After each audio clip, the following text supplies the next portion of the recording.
Assalamualaikum warahmatullahi wabarakatuh. Bismillahirrahmanirrahim. Alhamdulillahi rabbil alamin. Hamdan yuwafi ni'amahu wa yukafi'u mazidah. Ya Rabbana lakal hamdu kama yanbaghi li jalali wajhika wa li'azimi sultanik. Subhanakallahumma la nuhsi thana'an 'alaika anta kama athnaita 'ala nafsik. Allahumma salli wa sallim wa barik ala sayyidina Muhammadin wa ala alihi wa sahbihi wa man tabi'ahu ila yaumiddin. Rabbi shrah li sadri wa yassir li amri wahlul 'uqdatam min lisani yafqahu qawli, amma ba'du. Para pendengar yang dimuliakan oleh Allah Subhanahu wa taala, alhamdulillah, seperti biasa pada pagi hari ini kita berjumpa kembali dalam kajian rutin kita dalam halaqah fikih yang alhamdulillah pada halaqah kita seminggu yang lalu telah kita selesaikan pembahasan mengenai salat sunat. Salat sunnah yang tidak diperintahkan untuk dilakukan dengan berjamaah tapi dilakukan sendirian. Pada kesempatan kita kali ini kita akan membahas salat sunnah yang dilakukan dengan cara berjamaah. Seperti yang kita sebutkan dalam kajian yang lalu, salat sunnah yang dianjurkan untuk dilakukan dengan berjamaah adalah seperti salat Id, salat kusuf, salat istisqa, salat tarawih. Dan salat ini akan kita bahas satu persatu dengan detail dalam satu kajian setiap salatnya. Pada kajian kita kali ini kita akan membahas mengenai salat Id. Langsung saja, bismillahirrahmanirrahim. Salat Id dikatakan Id. Id itu diambil dari kata al-audu, dari kata-kata ada, ya'udu, audan, yang artinya adalah kembali. Dinamakan demikian karena dengan adanya Id tersebut telah kembali yang namanya kegembiraan dan kebahagiaan kepada umat Islam. Atau dikatakan Id karena likathrati awaidillah, karena saking banyaknya pemberian dan anugerah Allah Subhanahu wa taala pada hari raya tersebut. Salat Id ini mulai pertama kali diperintahkan oleh Allah Subhanahu wa taala adalah pada tahun kedua setelah hijrah.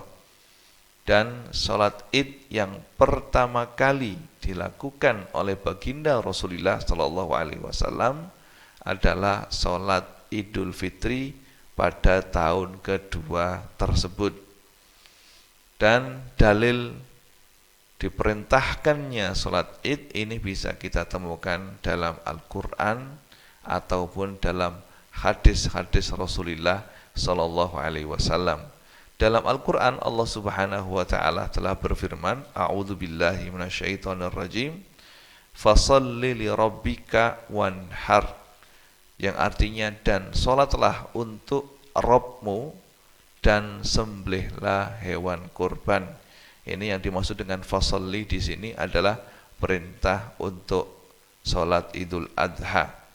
Dalam hadis yang diriwayatkan oleh Imam Bukhari dan Imam Muslim dari sahabat Abi Sa'id Al-Khudri radhiyallahu anhu, qala kana Rasulullah sallallahu alaihi wasallam yakhruju yaumal fitri wal adha ilal musalla, fa awwalu syai'in yabda'u fihi as-shalah, summa yansarifu fa yakunu muqabilan nas wan nasu julusun ala sufufihim fa ya'iduhum wa ya'muruhum, fa in kana yuridu ay yaqta'a ba'san qata'ahu aw ya'muru bi syai'in amara bihi summa yansarif, yang artinya baginda Rasulullah sallallahu alaihi wasallam pada hari raya Idul Fitri dan Idul Adha beliau keluar ke musalla, ke tempat salatnya Id.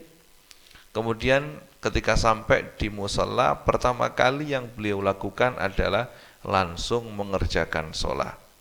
Kemudian setelah sholat, beliau menghadap ke para hadirin, yang mana para hadirin ketika itu duduk di saf-saf mereka.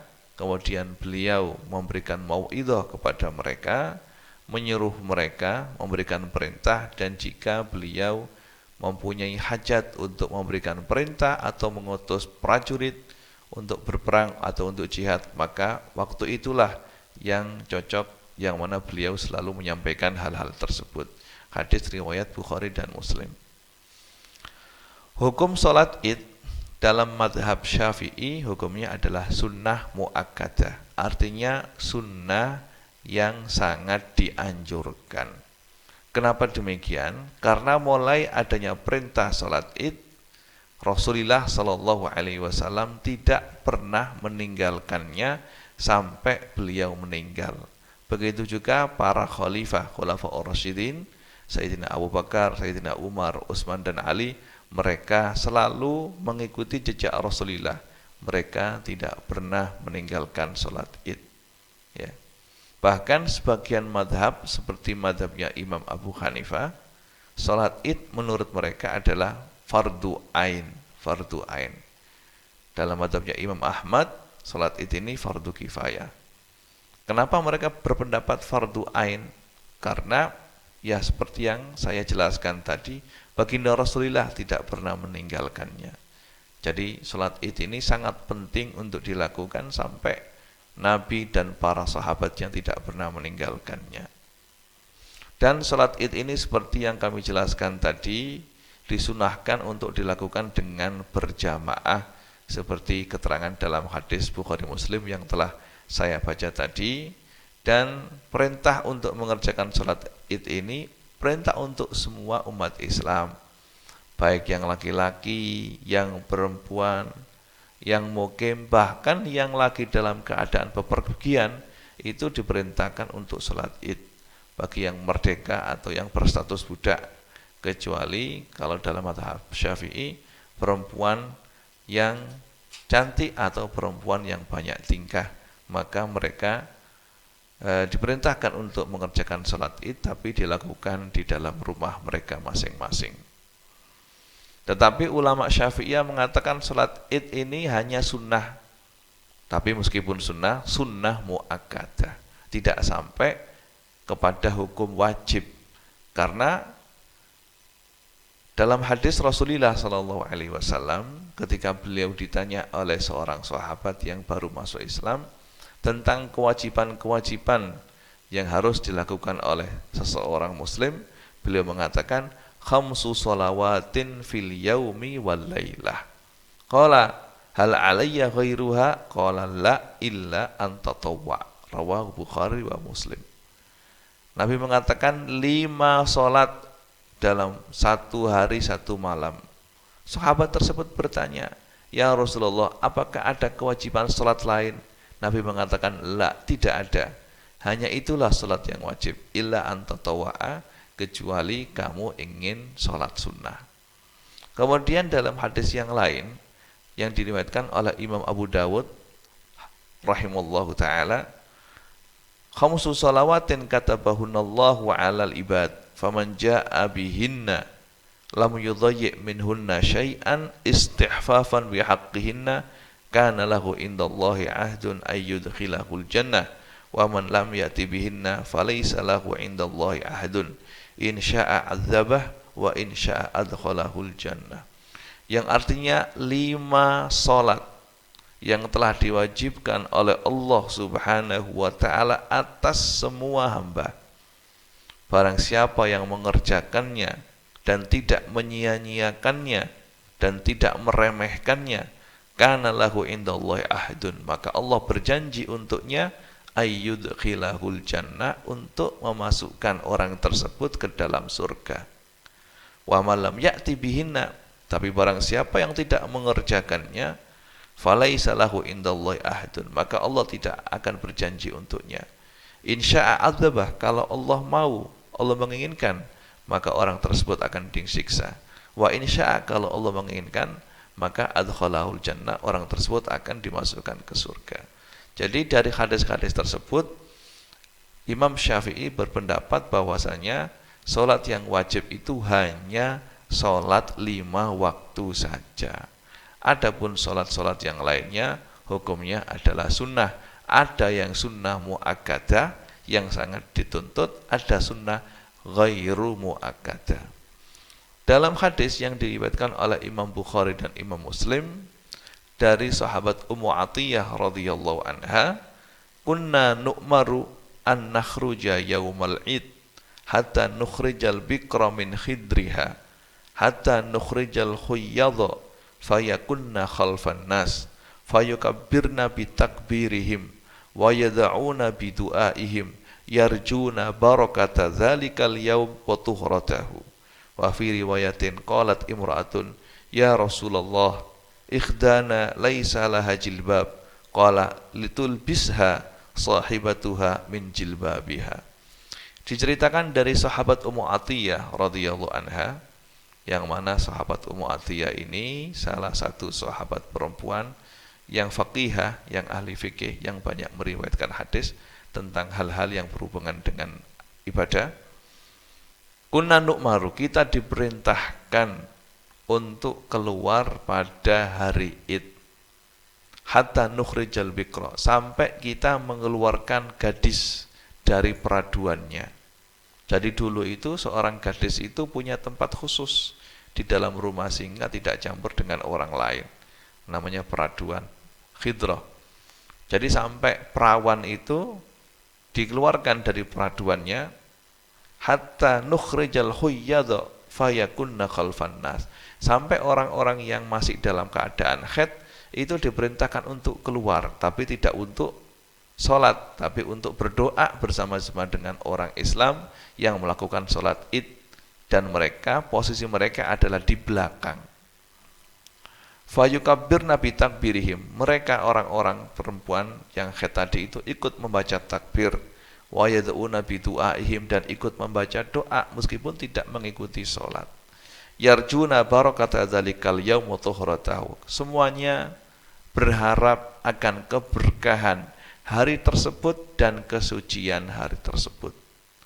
Wa fi riwayatin qalat imra'atun, dan dalam satu riwayat seorang perempuan bertanya kepada baginda Rasulullah sallallahu alaihi wasallam, ya Rasulullah ikhdana laisa laha jilbab, salah satu dari kita tidak punya jilbab Rasulullah, apakah masih dituntut untuk keluar?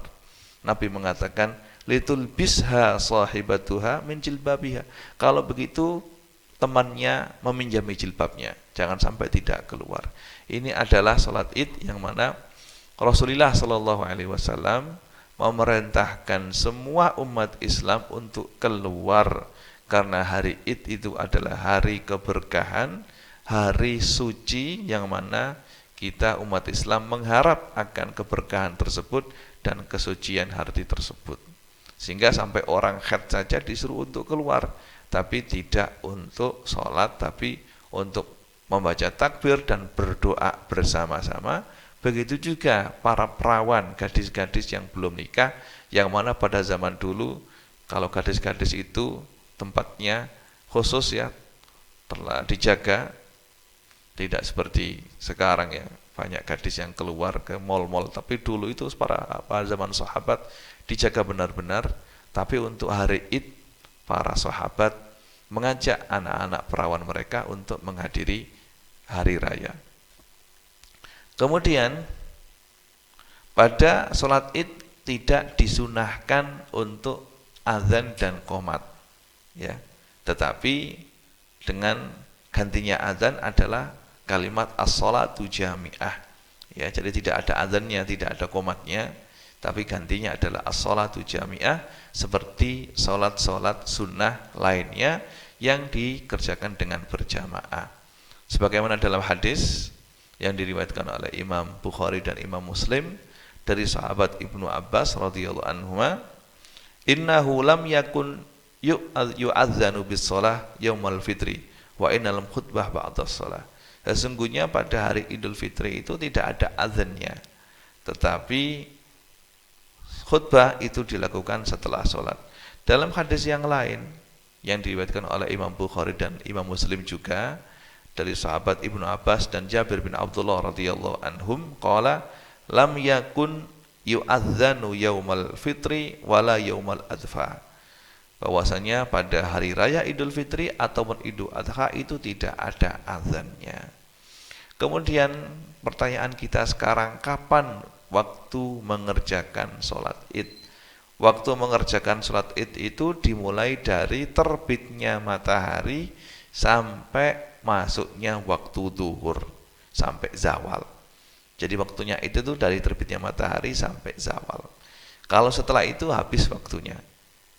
Ya. Seperti dalam hadis yang diriwayatkan oleh Imam Bukhari dari sahabat Bara' bin Azib radhiyallahu anhu, qala sami'tu Rasulullah sallallahu alaihi wasallam yakhutub faqala inna awwala ma nabda'u min yaumina hada an nusalliya, bahwasanya sesungguhnya pertama kali yang kita lakukan pada hari kita ini adalah mengerjakan sholat.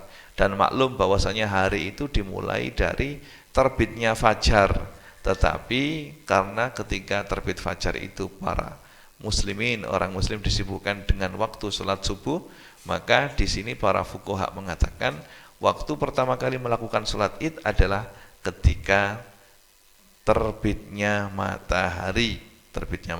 Tetapi waktu yang paling afdol adalah ketika matahari sudah terbit dan tingginya itu kira-kira 1 tombak di penglihatan mata kita.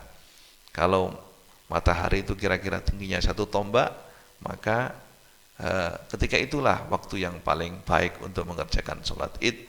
Karena Rasulullah Shallallahu Alaihi Wasallam mengerjakan sholat id pada waktu tersebut. Cuma pada waktu untuk sholat Idul Fitri disunahkan untuk diakhirkan sedikit untuk memberi kesempatan kepada orang-orang yang belum mengerjakan zakat fitrah untuk mengeluarkannya.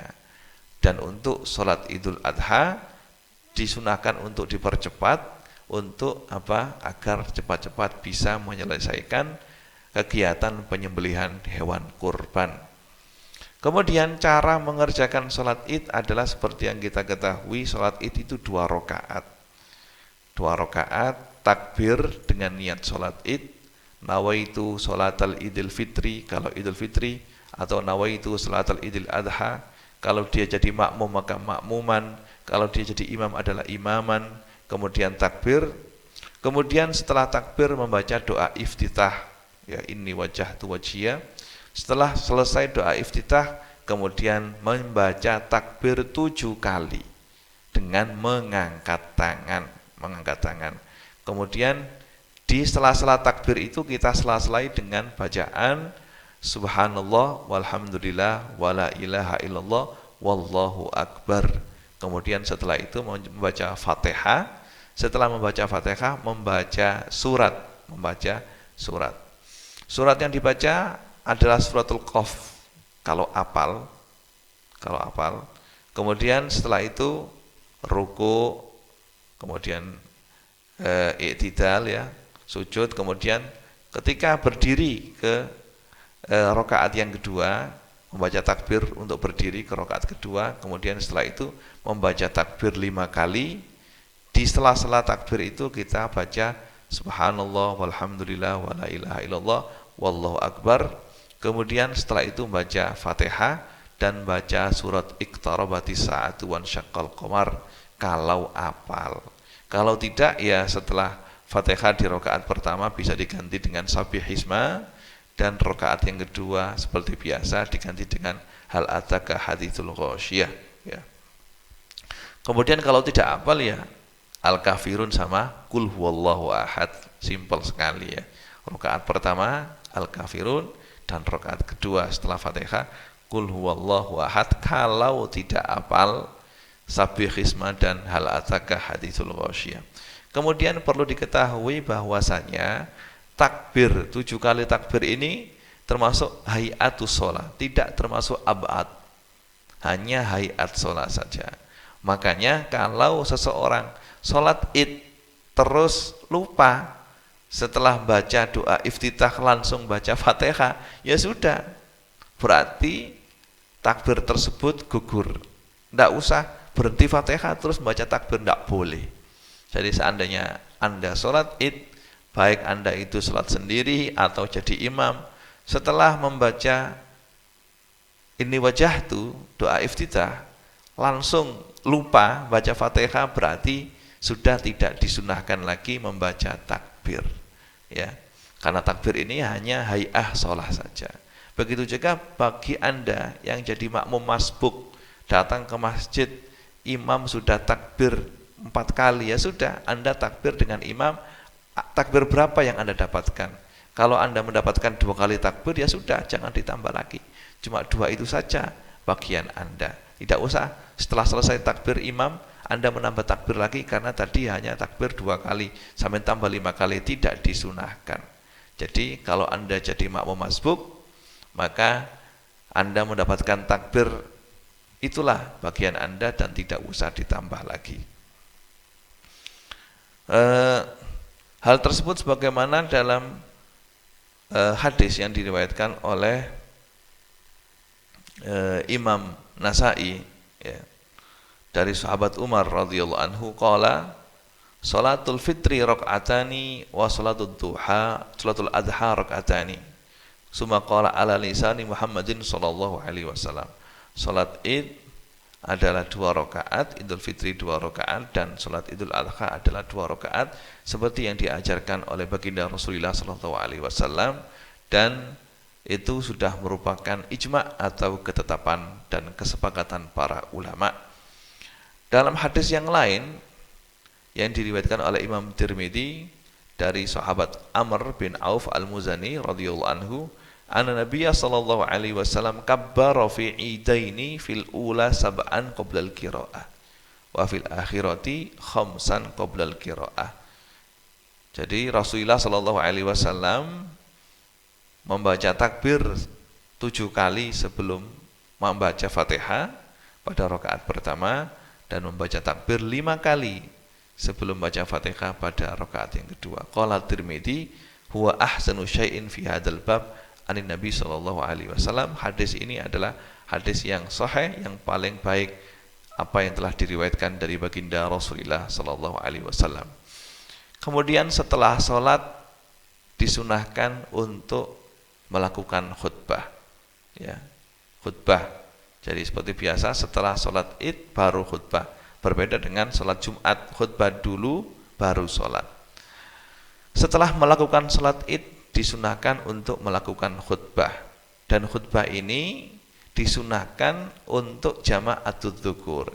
Jika orang-orang yang jamaah itu laki-laki semuanya, atau laki-laki dan perempuan seperti yang pada zaman sekarang. Tapi kalau makmumnya yang hadir semuanya perempuan semua, maka tidak disunahkan khutbah. Kalau mau memberi mauidhah ya tidak apa-apa, tapi tidak disunahkan khutbah. Kalau yang hadir perempuan semuanya, hanya sholat saja. Kemudian khutbah id seperti yang kami jelaskan tadi dilakukan setelah sholat. Hal itu seperti yang diriwayatkan dalam Sahih Bukhari dan Sahih Muslim dari sahabat Ibnu Umar radhiyallahu anhuma, qala kana Nabi sallallahu alaihi wasallam wa Abu Bakrin wa Umar radhiyallahu anhuma yusalluna al-idaini qabla al-khutbah. Bahwasanya Rasulullah sallallahu alaihi wasallam dan Sayyidina Abu Bakar dan Sayyidina Umar salat sebelum khutbah. Kemudian dalam hadis yang lain yang diriwayatkan oleh Imam Bukhari dari sahabat Ibnu Abbas radhiyallahu anhuma, kharajtu ma'an Nabi sallallahu alaihi wasallam yauma fitrin wa adha fa shalla summa khataba. Saya keluar bersama Nabi sallallahu alaihi wasallam pada Idul Fitri dan Idul Adha, dan beliau salat dahulu kemudian baru melakukan khutbah. Kemudian untuk khutbah id ini dalam hal rukun dan syarat-syaratnya persis dengan khutbah Jum'ah, tidak ada bedanya. Tidak ada bedanya. Bedanya saja kalau perbedaannya hanya untuk khutbah id ini pada khutbah pertama sebelum memulai khutbah, sebelum baca alhamdulillah, ya, dan sholawat dan wasiat bitakwa disunahkan untuk membaca takbir 9 kali. Ya, jadi di khutbah pertama, khutbah Id itu sebelum mulai khutbah disunahkan membaca takbir 9 kali, dan di khutbah kedua sebelum memulainya membaca takbir 7 kali. Ini sesuai dengan hadis yang diriwayatkan oleh Imam Baihaqi dari sahabat Ubaidillah. Qala as-sunnatu an taftatihal khutbata bitis'i takbiratin tatra wasaniyah bisab'i takbiratin tatra. Jadi yang sunnah yang diajarkan oleh baginda Rasulullah sallallahu alaihi wasallam, khutbah Id itu dimulai dengan takbir 9 kali di khutbah yang pertama yang berurutan, dan untuk khutbah kedua dimulai dengan takbir 7 kali berurutan. Itu adalah caranya khutbah. Kemudian khutbah Id ini para ahli fikih menyebutkan kalau Idnya itu Idul Fitri, maka seyogyanya pada khutbah itu dianjurkan bagi khotib untuk mengajarkan hukum-hukum zakat fitrah.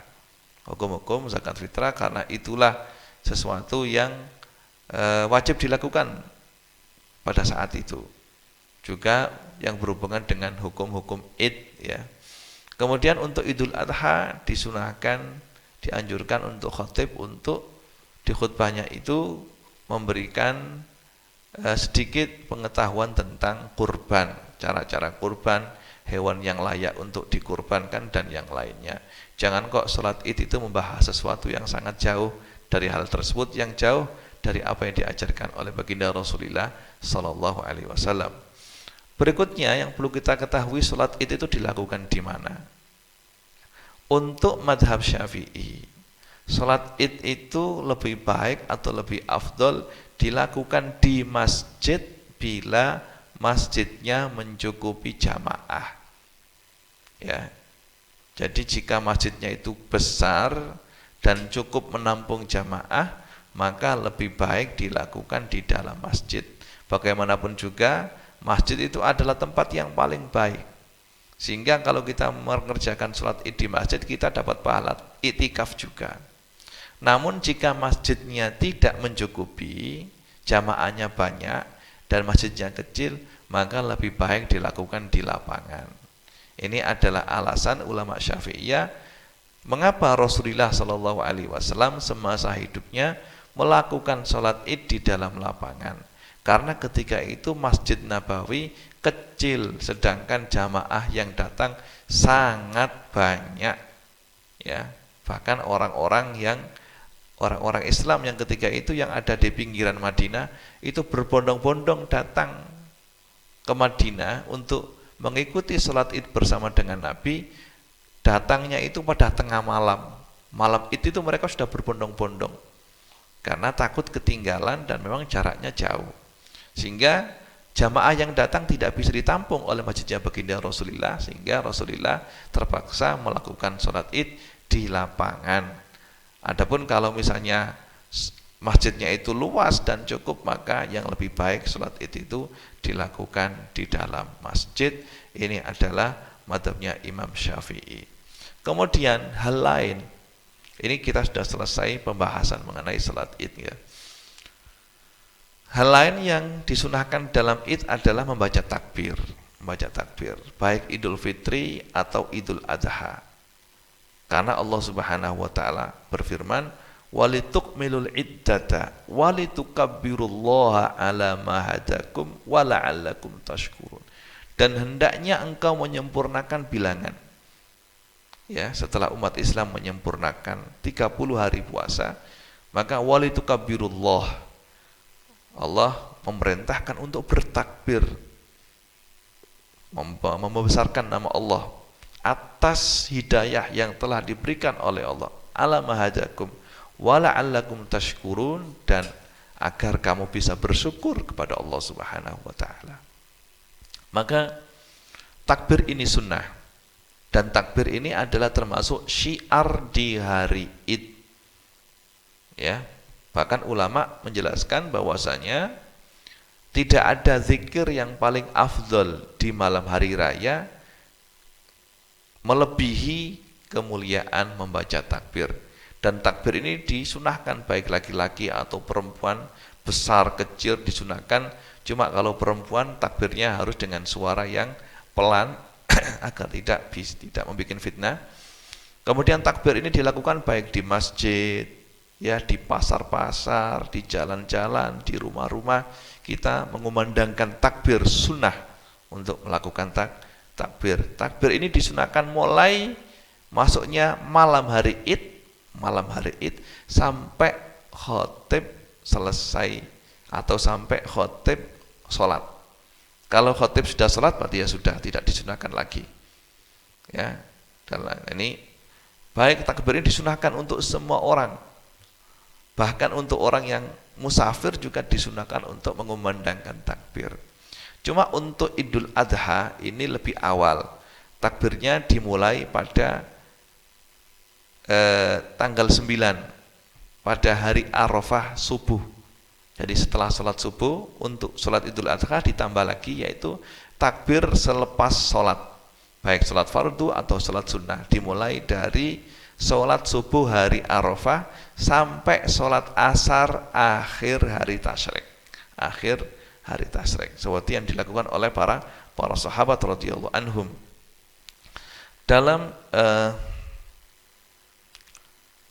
Dalam sebuah hadis yang diriwayatkan oleh Imam Hakim dan yang lainnya, anna Nabiyya sallallahu alaihi wasallam kana yukabbiru yauma Arafah salatal ghadati wa yaqta'uha salatal asri akhiru ayyamit tasyrik. Bahwasanya Nabi untuk Idul Adha itu mulai takbirnya pada subuh hari Arafah dan selesai pada asar akhir hari tasyrik. Kemudian hal lain yang perlu kita ketahui, takbir itu syaratnya sudah ma'ruf, ya. Allahu Akbar, Allahu Akbar, Allahu Akbar, la ilaha illallah, Allahu Akbar, walillahil hamd, Allahu Akbar kabira, walhamdulillahi katsira, wa subhanallahi bukratan wa asila, la ilaha illallah wahda, sadaqa wa'da, wa nasara abda, wa a'azza jundahu wa hazamal ahzaba wahda, la ilaha illallah wa la na'budu illa iyyah, mukhlisina lahuddin, walau karihal kafirun. Ini adalah syaratnya takbir yang afdal yang disebutkan oleh para ulama Syafi'iyah. Kemudian ketika hari Id itu disunahkan untuk mandi. Disunahkan pakai pakaian yang bagus. Kalau bisa pakaian yang baru, disunahkan pakai parfum sehingga baunya enak, persis seperti apa yang telah kita jelaskan pada sholat Jumat. Dan kesunatan mandi ini untuk semua orang. Meskipun orang itu orang yang tidak ingin menghadiri sholat atau orang yang masih haid, itu disunahkan mandi untuk hari Id, karena mandi Id itu untuk min ajli zinah, untuk bersolek dan berdandan di hari raya. Dan waktunya dimulai dari tengah malam hari raya sampai tenggelamnya matahari di hari raya tersebut. Misalnya kok sebelum sholat Id itu belum sempat mandi karena ribut ngurus zakat, ya, atau panitia ribut untuk menyiapkan penyembelihan, maka bisa Anda mandi setelah sholat Id, karena mandi itu waktunya habis ketika matahari tenggelam. Dan mandi ini untuk bersolek untuk di hari raya, ya, karena hari raya kan adalah hari yang bahagia, hari bertemu dengan sanak saudara, tetangga. Maka disunahkan ketika kita berkumpul dengan mereka, kita dalam keadaan yang enak, bau yang wangi, baju yang bagus, untuk mengembirakan orang yang bertemu dengan kita atau idkhalus surur. Kemudian disunahkan untuk bersegera ke masjid atau ke tempat sholat, ya, kecuali imam. Kalau imam itu datangnya pas sholat, datang ke masjid langsung sholat, ya, tidak pakai sholat qobliyah dulu atau sholat tahiyatul masjid, ya, seperti yang dilakukan oleh baginda Rasulullah sallallahu alaihi wasallam.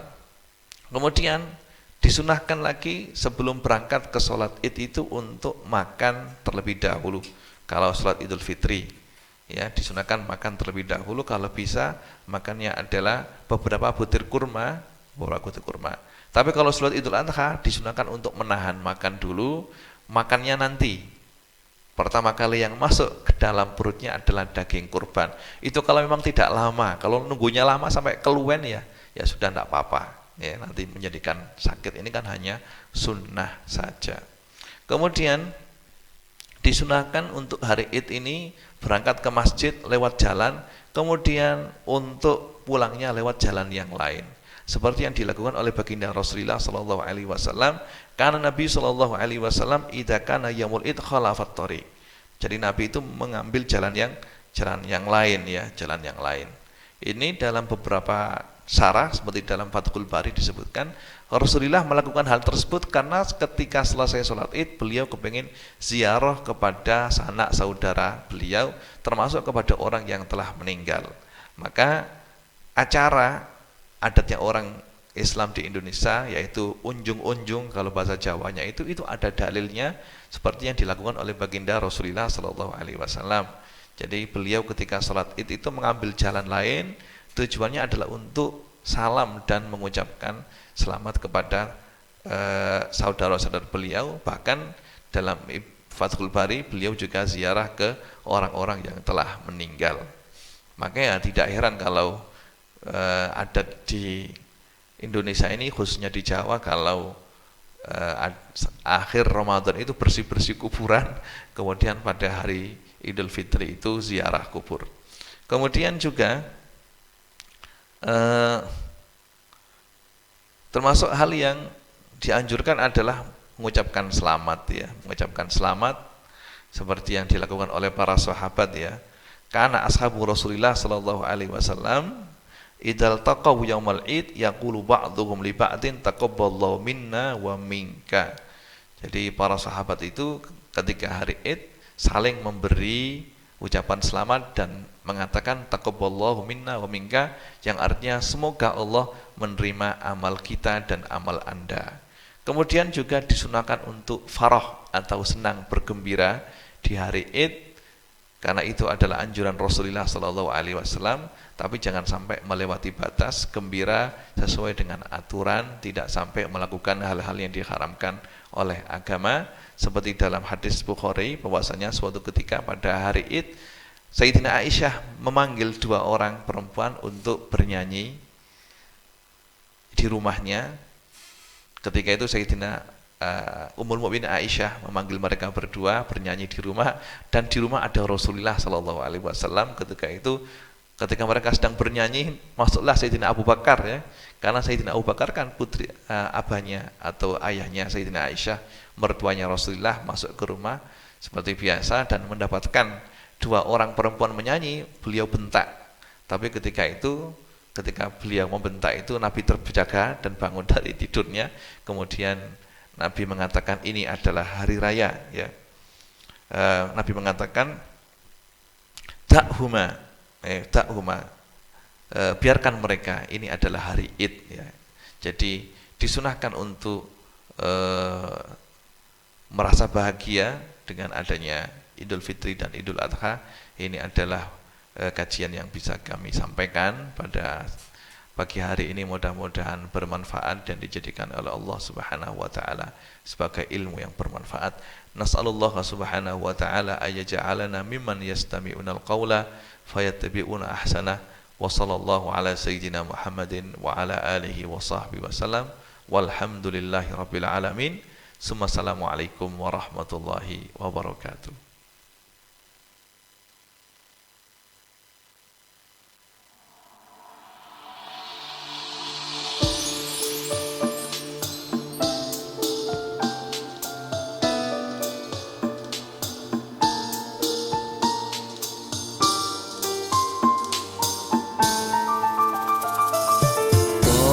beli